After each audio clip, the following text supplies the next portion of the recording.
자, 여러분 안녕하세요. 황준범입니다. 자, 이번 회의관리 2급 제 모의고사 7회차를 한번 시작해 보도록 하겠습니다. 자, 어느덧 2025년도 1월달 시험이 시작되었습니다. 저도 모의고사 1회차부터 8회차까지 2025년도 거를 준비하고 싶으나 어제 카페에 글 올렸거든요. 모의고사 산다고? 답이 없네요. 이거 좀 필요한데, 문제가. 요새는 2025년도부터 이제 처음 시작을 하면서 응시자 수가 좀 줄어든 것 같은 느낌이 좀 들어요. 그렇기 때문에, 또 많은 분들이 여러분 이제 몇 분들이 또 이제 또 합격을 했다라는 또 후기도 또 올라오고 그러다 보니, 제 마음이 너무, 기쁩니다. 그렇기 때문에, 이번 모의고사 7회차, 8회차, 그리고 기본서 강의도 있습니다. 기본서 강의 안에 모의고사 풀이 해설도 같이 들어가 있습니다. 그렇기 때문에, 회의관리 2급은 무료 강의가 있어요. 그래서 그 무료 강의를 저도 진행하고, 그 파일만, 그러니까 기본서 파일만 돈을 5,000원 정도 받는 걸로 결정을 했습니다. 그렇기 때문에 여러분들께서 기본서 강의를 보시고 이 황진범 세무회계 자격증에서 합격할 수 있겠다라고 생각하시면은 이 기본서를 꼭 한번 구입하시는 것을 매우 추천드리는 바입니다. 자, 저는 모의고사 7회와 8회가 남아 있습니다. 그렇기 때문에 7회가 끝나고 나서 8회차도 한번 보도록 하겠습니다. 자, 이 문제는 2024년도 11월달 시험지를 근거로 제작을 했는 문제입니다. 여러분들의 합격을 기원합니다. 자, 문제 1번부터 10번까지 한번 보도록 하겠습니다. 자, 회계관리 1급 문제 1번입니다. 회계는 재무회계와 관리회계로 구분한다. 다음 중 재무회계에 관련된 내용으로 모두 옳은 것은 입니다. 이 문제는 사실상 24년도에 들어가서 단골 문제로 많이 출제가 돼요. 그렇기 때문에 재무회계와 관리회계로 구분인데, 여러분들 딱 페이지를 딱 한 3일 기본서 12페이지인가? 거기 보면은 이 표가 있어요. 이 표에 관련된 표가 있는데, 이거를 외우는 것보다는 사실 처음 배우면 이해가 안 돼요. 그렇기 때문에 그냥 이런 게 있구나라고 넘어가면서 한 2회독 하면서 3회독 하면서 그때 이제 보시면은 이해가 좀 될 겁니다.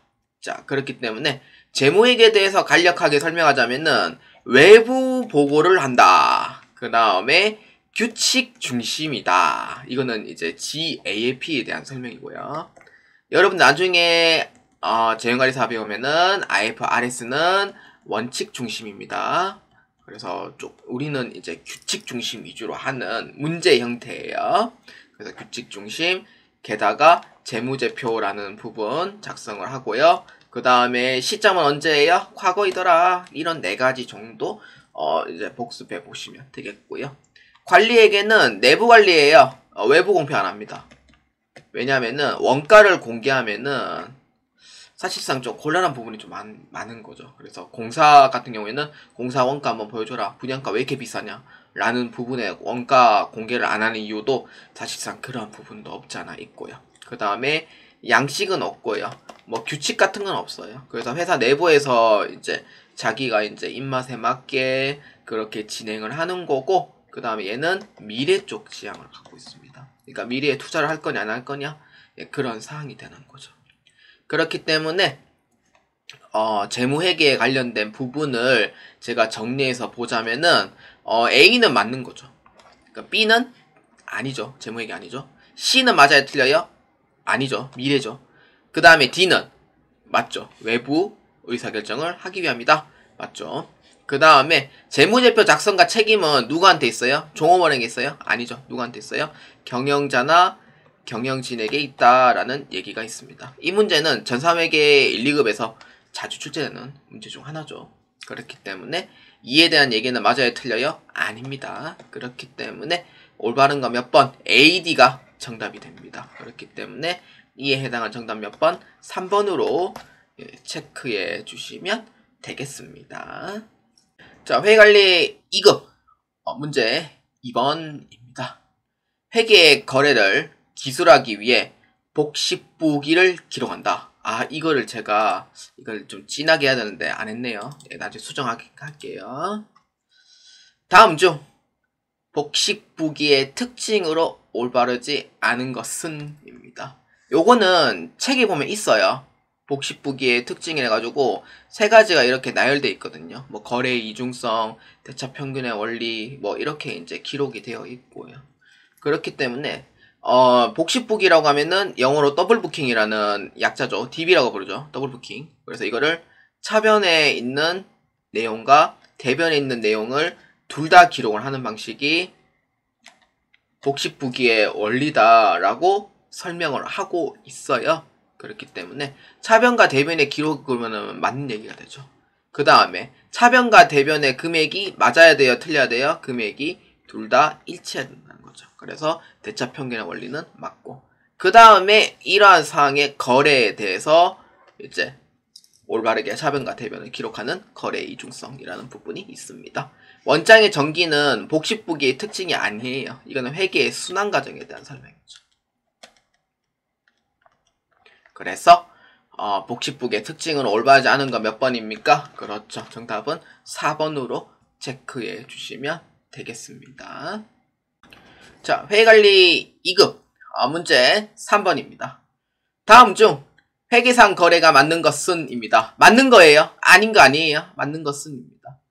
우리가 회계상 거래라고 하면은 이제 회계관리 2급에서 단골로 이제 출제되는 문제이긴 하지만, 회계상 거래가 맞는 거는 첫 번째, 재산의 증감이 있어야 된다는 거예요. 그러니까 돈이 들어왔고 돈이 나갔고, 그 다음에 돈이 나갈 예정이고 돈이 들어올 예정이고, 이러한 재산의 증감이 있어야 돼요. 첫 번째. 그러니까 두 번째는요, 거래라고 봤을 때 내부 거래인지 내부 거래인지 이것도 파악해둘 필요는 있는 거죠. 내부 거래는 사실상 비율로 봤을 때 2%도 안 돼요, 사실. 나머지 98%가 외부 거래 형태이거든요. 그렇기 때문에 내부 거래냐 외부 거래냐, 이러한 부분에 이 두 가지가 이제 거래가 되냐 안 되냐라는 조건이 됩니다. 자, 그래서 1번 한번 볼까요? 4월 5일 정영주 월급 350만원에 채용하기로 하다. 이거는 거래가 돼야 안 돼요? 거래가 안 되죠. 그 이유는 뭐예요? 내가 급여를 만약에 지급을 했다고 하면은 이거는 거래가 성립이 돼요. 돈이 나갔으니까. 근데 채용하기로 한 부분에서는 거래가 성립이 돼 안 돼요? 안 되는 거죠. 채용을 했는데 350만원에 돈을 미리 줘요? 안 주잖아요. 그렇기 때문에 한 달이 지나서 재직을 하고 있을 때 그때 돈을 주잖아요. 그렇기 때문에 채용하는 시점에 대해서는 거래가 성립이 되지 않더라, 이렇게 보면 됩니다. 그 다음에 2번 9월 16일 상품 판매 500만원에 하기로 하다. 이거는 뭐 말로만 한 거죠. 구두계약은 거래가 아닙니다. 그 다음 3번 9월 23일 건물을 임차하기 위해 보증금 400만원 현금으로 지급하다. 돈 줬어요? 안 줬어요? 돈이 줬죠. 돈이 나갔으니까 재산의 증감이 있어요? 없어요? 재산의 증감이 존재를 하는 거죠. 이게 바로 거래라는 거예요. 돈이 들어왔고 돈이 나갔고만 뜻이 아니고, 돈이 나갈 예정인 것도 있고 돈이 들어올 예정인 것도 있는 거예요. 그렇기 때문에 그러한 부분에 재산이 증감이 있다라고 했을 때는 거래다, 이렇게 해서 이제 보는 거죠. 그래서 3번은 맞습니다. 그 다음 4번 12월 30일 5만 달러 수출하기 위하여 수출 계약서를 작성하였다. 맞아요? 틀려요? 수출 계약서만 작성한 거는 거래가 돼야 안 돼요? 거래가 안 돼요. 계약서만 띡 작성했는데 회계 처리해라 이러면은 돈 들어온 것도 없고 돈 뭐 어떻게 처리해야 돼요? 뭐 계약금 받은 것도 없고, 이렇게 이건 거래 안 돼요, 이렇게 얘기하는 거죠. 그렇기 때문에 4번에 대한 얘기는 맞아요? 틀려요? 아니다, 이렇게 보면 돼요. 계약서만 작성한 거는 거래가 아니고, 그 계약서를 통해서 계약금을 받았다고 하면은 그때는 거래가 되는 거죠. 그렇기 때문에 4번은 맞는 것처럼 보이지만 아니다, 이렇게 보면 돼요. 그렇기 때문에 정답 몇 번이에요? 그렇죠. 3번으로 체크해 주시면 되겠습니다. 자, 회계관리 2급 문제 4번입니다. 주식회사 JB는 회계 처리하기 위하여 거래의 판료서를 보고 회계 처리하려고 합니다. 다음 중 올바른 것은? 입니다. 자, 거래의 판료서에 대한 설명이죠. 이거를 보고 그래, 어떤 거래냐 한번 알아봐라 라는 뜻이에요. 비용의 발생, 부채의 증가. 여러분들이 딱 시험 문제를 딱 풀기 전에 한번 추측을 해봐요. 어떻게? 비용의 발생이라고 하면은 당연히 뭐 복리후생비, 뭐 기업 업무 추진비 뭐 이런 거 생각할 수도 있고요. 부채의 증가는 딱 하나뿐이에요. 뭐예요? 미지급금 하나뿐이란 말이에요. 그러면은 돈을 줬어요, 안 줬어요? 돈을 안 줬다라는 의미가 되는 거예요. 이해되시죠? 돈을 안 준 거예요. 그러니까 대체로 카드 거래 위주입니다. 카드 거래 위주라고 생각하면 되고, 그래서 돈을 줬냐 안 줬냐 봤을 때, 자 1번과 2번은 맞아요, 틀려요? 보통 예금으로 이체하였다, 현금으로 지급하였다. 이거는 뭐예요? 자산이에요, 부채예요? 자산이죠. 그래서 자산의 감소가 들어가니 1번과 2번은 답이 될 수가 없어요. 그러면 3번 아니면 4번이 답이 되겠네요. 둘 다 신용카드로 결제했다, 신용카드로 결제받았다. 결제받았다는 뭐예요? 이거는 매출인 거죠. 그러니까 매출이니까 성립이 안 되죠. 이거는 외상매출금이에요. 그래서 4번도 아니죠. 그러면 이에 해당하는 정답 몇 번? 홍보를 위해 광고 5만원 신용카드로 결제하였다. 차변에 뭐 들어가요? 계정과목. 그렇죠. 광고 선전비 들어가죠. 신용카드 결제했어요. 뭐예요? 미지급금 처리하면 돼요. 그럼 뭐예요? 비용의 발생, 부채의 증가 이렇게 되는 거죠. 그러면은 거래가 성립이 돼야 안 돼요? 된다는 의미가 되죠. 그렇기 때문에 문제 4번에 답 몇 번이에요? 3번으로 체크해 주시면 되겠습니다. 자, 회의관리 2급 문제 5번입니다. 다음 중 자료를 보고 빈칸에 올바른 금액은 얼마인가입니다. 당기순손익 마이너스인 경우에는 가로로 표시합니다. 그러니까 가로 표시란 뭐냐면은 이거는 손실 났다는 의미가 되고, 가로가 없다는 부분은 이익이 났다 이런 의미가 돼요. 그래서 이렇게 이해해 주시면 되겠고요. 그래서 이 문제는 이제 여러분들 이걸 아셔야 돼요. 제3법, 자본등식, 그 다음에 손익법, 이 세 가지를 다 알고 계셔야 돼요. 24년도에 들어서 이 문제가 처음 나왔던 걸로 기억이 나요. 23년도 문제에서는 몇 번이고 출제되는 문제, 22년도에서도 몇 번이고 출제되는 문제, 근데 24년도에서는 이 문제 형태가 처음. 저는 그렇게 알고 있습니다. 원본을 다 갖고 있는데 유일하게 8회차 거만 원본이 지금 없어요, 지금. 그래서 그 문제는 제가 직접 만들었습니다. 그래서 어렵지 않을 거예요. 자, 본론으로 다시 한번 볼까요? 제3법은 자산에서 부채 빼면 자본입니다. 기초는 기초 따로 해주면 되고요. 기말은 기말 따로 해주면 돼요. 그 다음 자본등식은 기말자본에서 기초자본 빼면은 당기순이익이 돼요. 또는 손실. 이렇게 되고, 손익법은 총수익에서 총비용을 빼면 뭐예요? 당기순이익이 나와요. 또는 손실. 이렇게 나와요. 이렇게 됩니다. 자, 그렇기 때문에 자, 한번 볼까요? 자, 그러면은 자산에서 부채 빼면 뭐예요? 자본이 되는 셈이 되는 거죠. 그래서 이렇게 기초와 기말을 따로 이렇게 잡아주면 돼요. 수익에서 비용 빼면 뭐예요? 당기순이익이 나오더라. 이렇게 보면 돼요. 근데 여러분들이 봤을 때 기초자본이 얼마가 있고 기말자본이 얼마 있는지는 알 수 있어요. 그러면은 제3법하고 자본등식은 할 수 있고, 근데 지금 당장의 손익법은 못하는 거예요. 그 이유는 뭐예요? 손익법 안에 총 비용이 얼마인지 모르기 때문에 당기순이익이 얼마인지도 모른다는 의미가 돼요. 그래서 제3법과 자본등식을 먼저 합니다. 자, 역으로 해주면 되죠. 기초자본 800원 나가기 위해서 역으로 더해주면 되죠. 얼마예요? 1,400원이 되는 거죠. 그 다음에 기말자산에서 기말부채 빼면 얼마예요? 기말자본 400원이 나와요. 자, 그러면은 여기서 자, 여기서 이렇게 돼요. 그러면은 기말자본이 얼마예요? 400원이고 기초자본이 얼마예요? 800원이 돼요. 그럼 얼마예요? 당기순손익 400원이 되는 거죠. 손실의 이익이에요. 기초자본이 크니까 손실이 나오는 거예요. 그러면은 이에 해당한 정답은 3번과 4번은 답이 될 수가 없어요. 왜냐? 당기순이익이 얼마냐면은 400원에 마이너스가 났다는 거죠. 그러면은 총비용 얼마예요? 비용이 더 커야 되죠. 그래서 얼마? 2,800원이 되는 셈이에요. 그렇기 때문에 A는 1,400원, 그 다음에 B는 400원, C는 2,800원, 그럼 D는 얼마예요? 마이너스 400원. 이렇게 돼요.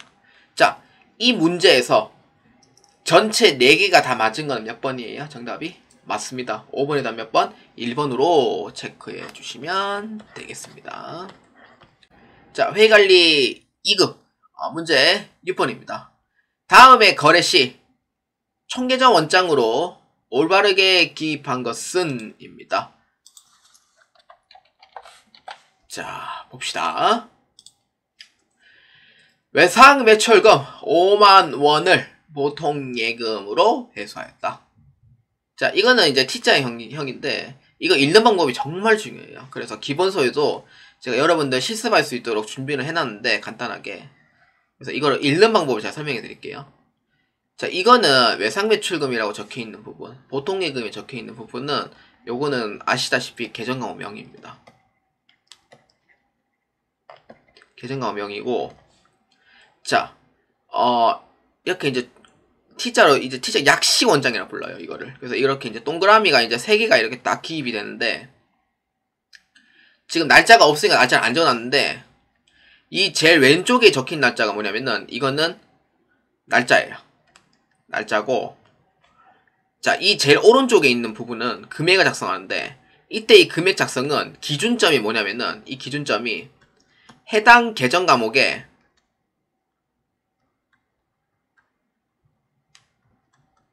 해당 계정 과목의 금액이라고 보시면 돼요.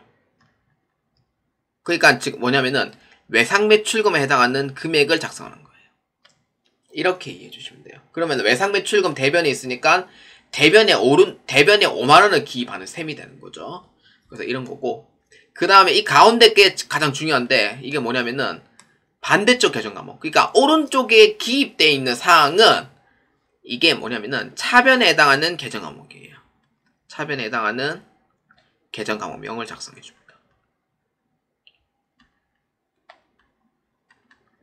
그래서 이렇게 작성을 해줘요. 근데 요새는 뭐 전산화 시대다 보니 잘 이렇게 이제 뭐 기입합니다라는 얘기를 안 하죠.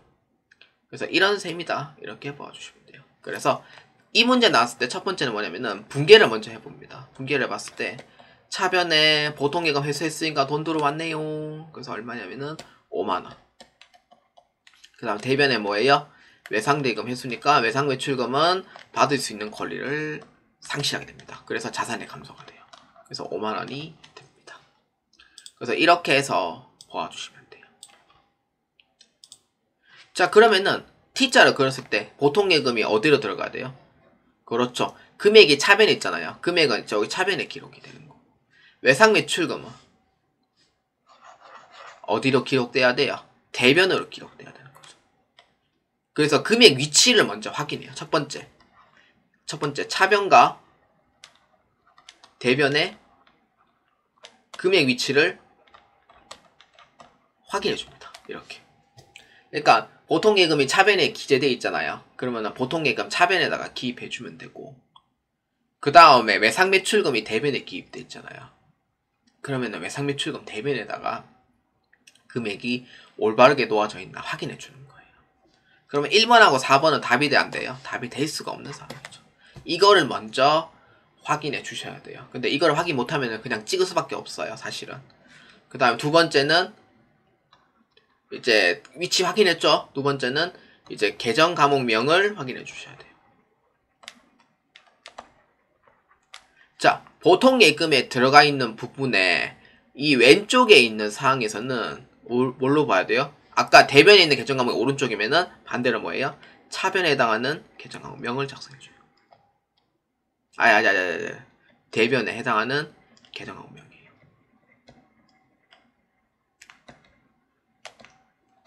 이렇게 해줘야 돼요. 그 다음 외상매출은 뭐예요? 이거는 그러면 이거는 반대로 차변에 해당하는 계정 과목명을 작성해주는 거죠.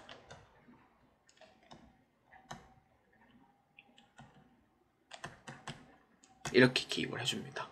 그래서 이에 올바르게 기입한 건 몇 번이에요? 그렇죠. 정답은 2번으로 체크해 주시면 되겠습니다. 이 문제는 뭐 목숨 걸고 공부하지 마시고요. 그냥 이러한 흐름이다 라는 정도만 아시고 모르겠으면은 그냥 찍는 게 오히려 여러분들의 건강에 좋을 거라 생각을 합니다. 그래서 이에 해당한 정답 2번으로 체크해 주시면 되겠습니다. 자, 회의관리 2급 문제 7번입니다. 다음에 자본의 구분계산 원칙으로 올바르지 않은 것입니다. 자본의 구분계산 원칙입니다. 그러면 자본의 구분계산 원칙 5가지 생각하면 되죠. 뭐예요? 자본금, 그 다음에 자본잉여금, 그 다음에 이익잉여금, 그 다음에 자본조정, 마지막 뭐예요? 기타 포괄손익 누계익입니다. 이렇게 되죠. 자, 그러면 올바르지 않은 거 몇 번이에요? 맞습니다. 정답 몇 번? 4번으로 체크해 주시면 되겠습니다. 자, 회의관리 2급 문제 8번입니다. 다음 중 당좌 차월 잔액은 얼마인가? 입니다. 당좌 차월 한도는 500만원입니다. 이 당좌 차월은요, 그 단기 차입금하고 성격이 똑같아요. 그렇기 때문에 마이너스로 처리되어 있다는 뜻은 뭐냐면은 말 그대로 그냥 대출받았다 라는 뜻으로 생각하면 되고요. 그래서 이거를 마이너스 통장으로 생각하시면 돼요. 돈 있으면 넣고요. 돈 없으면 그냥 내빼다 그냥 쓰는 거예요. 이렇게. 한도 다 끝났잖아요. 그러면은 돈을 더 이상 못 써요. 그래서 이렇게 생각하시면 돼요. 첫 번째, 당좌예금 잔액은 300만원이다.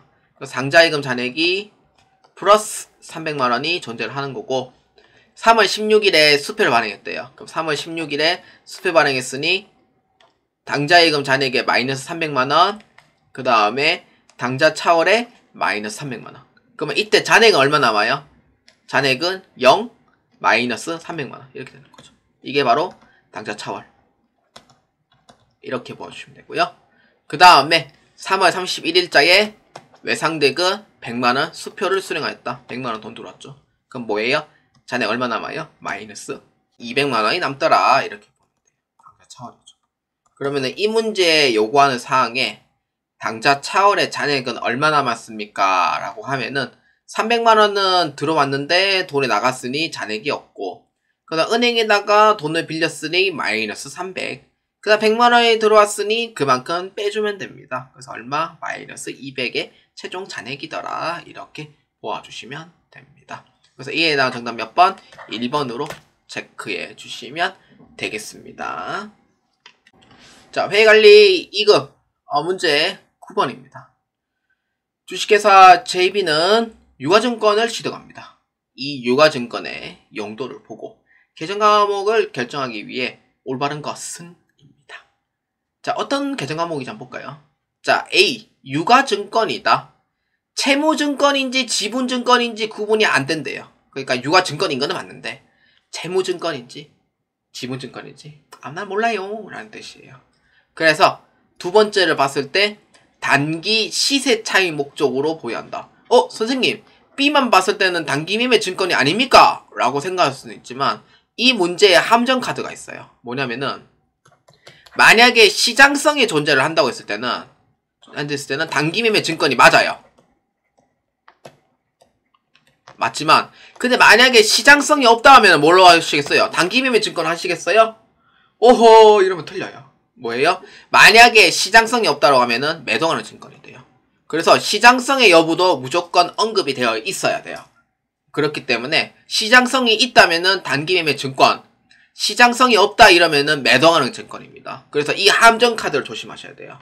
그렇기 때문에 B는 단기 시세 차익 목적으로 한다 라고 했을 때는 단기 매매 증권의 유력한 후보가 되지만 매도하는 증권이라는 부분도 착각을 해주시면 안 되고, 만기 보유 증권과 지분법 적용 투자 주식은 정답이 될 수 없다. 이쯤 되면 할 수 있는 거죠.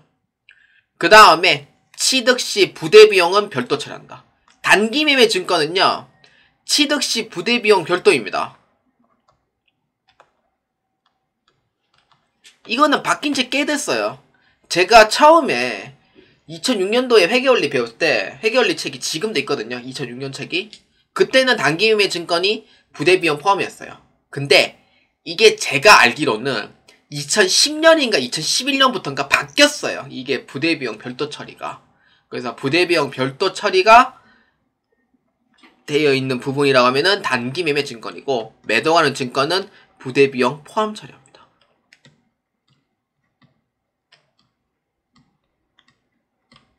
이렇게 돼요. 자, 그래서 취득 부대비용은 별도 처리한다 라고 되어 있으면은 단기 매매 증권의 가능성이 99.9%가 됩니다. 그 다음 마지막 세기를 박아주죠. 뭐예요? 시장성 있는 유가증권이다. 아까 얘기했죠. 시장성 있는 유가증권이라고 하면 단기 매매 증권이고, 시장성이 없는 단기 시세 차익 목적이면은 매도 가능 증권이 됩니다. 시장성이 없기 때문에. 그래서 매도 가능 증권은 최종 후보에서 탈락입니다. 그래서 이에 올바른 정답 몇 번? 1번으로 체크해 주시면 되겠습니다. 자, 회의관리 2급 문제 10번입니다. 다음 중 재고자산의 종류로 올바르지 않은 것은 입니다. 재고자산의 종류. 자, 볼까요? 뭐예요? 저장품, 반제품, 미차품, 견본품. 자, 아시겠죠? 요거는 재고자산이고요. 견본품은 그냥 말 그대로 샘플이에요, 샘플. 샘플이고, 판매용이 아니고요. 이거는 이제 영업하시는 분들 이렇게 돌아다니면서 이렇게 딱 그 견본품을 딱 보여줘요. 우리 회사 이거 물건은 이렇게 되고요. 이렇게 돼서 한번 보시라고 드리는 견본품이 있어요. 이거는 비용으로 처리해요.